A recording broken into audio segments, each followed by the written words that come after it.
Monsieur Bigan, vous m'entendez? Oui, vous êtes gentil, vous me mettez la caméra 77 et la caméra 722. Et alors vous me prenez en buste seulement, hein? Voilà. Puis vous me ferez le décompte à 5 secondes. C'est pour FR3 en couleur, hein? Vous ferez le décompte à 5 secondes comme d'habitude. C'est un peu dégueulasse votre studio, hein? Micro plein de graisse, bravo. Vous avez eu Debré?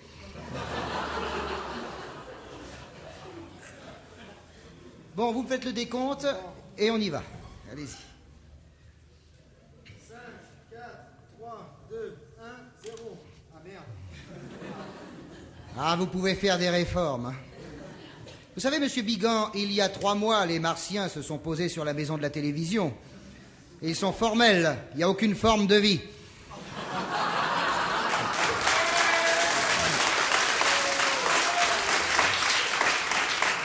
Bon, allez, vous faites le décompte dans le noir, vous allumez après, enfin vous démerdez. Allons-y. 5, 4, 3, 2, 1, 0. Eh bien, oui. Oui. Moi aussi. Oui. Eh bien. Moi aussi. Je me lance à mon tour dans la grande bataille électorale des législatives de 1978. Et bien que je sois parfaitement inconnu sur la grande scène politique, j'ai trouvé un truc terrible pour obtenir un max de suffrages, puisqu'en effet je me présente en qualité de candidat des cons. Pourquoi? Parce que vous êtes nombreux.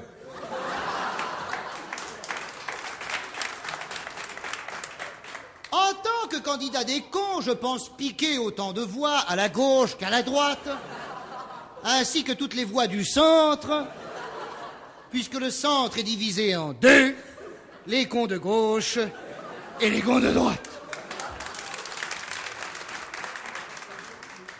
Vous allez me demander, et je vais vous répondre, voilà qui est fait. Il arrive parfois, il arrive même quelquefois, il arrive donc assez souvent, que certains journalistes me disent « Mais quel est votre programme ?» Eh bien, il va de soi que mon programme est un programme à la con. Vous allez me dire, tous les programmes sont des programmes à la con, et qu'il faut être un con fieffé pour croire au programme. Je vous répondrai... Oui. Mais seul mon programme a le courage de se baptiser programme con sur la couverture, alors que les autres programmes, il faut d'abord les lire pour en arriver à la conclusion du mien.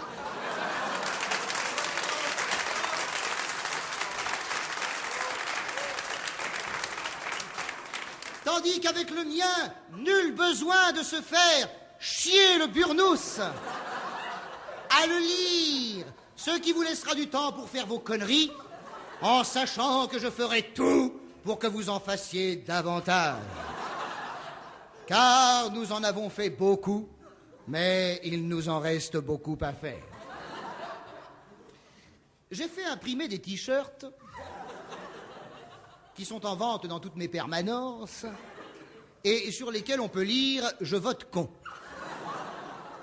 Vous allez me dire « Je vote con », c'est un pléonasme.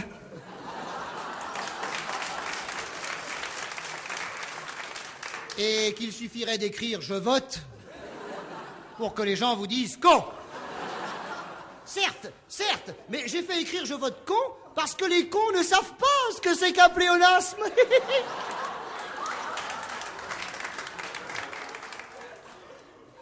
Un con qui apprendrait ce qu'est un pléonasme ne voterait plus, deviendrait intelligent, commencerait à réfléchir, finirait par se gouverner lui-même. Je n'ai que faire des marginaux.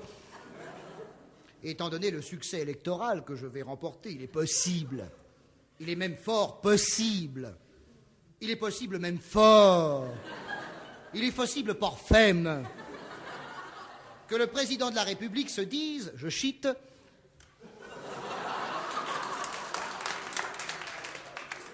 Merde, Ce chier mec est un mec chier. Je vais le prendre comme Premier ministre. Comme quoi un con chasse l'autre. Et je pense qu'après Jacques Chirac et Raymond Barre, ma gueule de con ne décevra pas les admirateurs des deux précédents.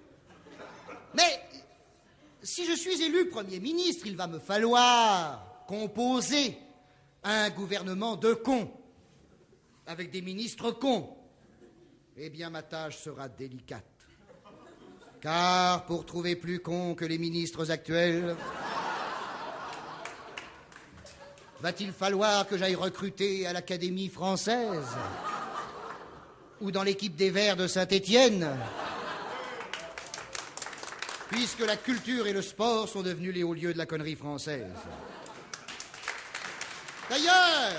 D'ailleurs, dans mon gouvernement, j'ai l'intention de jumeler le secrétariat des jeunes avec le secrétariat de la culture pour en faire, le secrétariat des sports avec le secrétariat de la culture pour en faire un secrétariat unique que j'intitulerai le Haut Secrétariat ministériel des réalisations fascistes, car je ne fais pas de politique. Et comme tous les hommes politiques, je ne suis pas un homme du passé. Je suis un nostalgique de l'avenir. Cher conne, cher con. Non, c'est un sketch, hein. Vous avez devant vous un homme qui ne demande pas le pouvoir pour le pouvoir, mais le pouvoir pour pouvoir.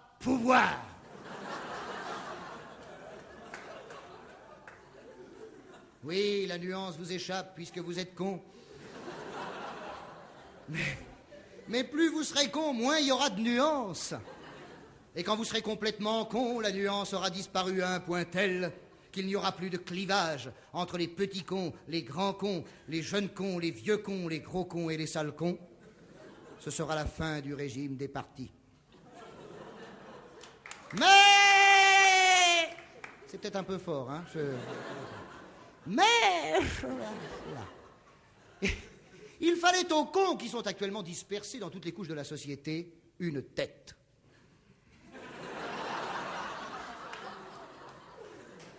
Je vous propose la mienne. Elle n'est pas parfaite, mais avec un peu de persil sous le nez et 1 an d'abonnement à Télé 7 jours, je serai fin con pour affronter les urnes, pour une crance encore plus fun. Mousse avec toi, nous naîtrons, car nous sommes les plus combreux. La répoubelle nous applique.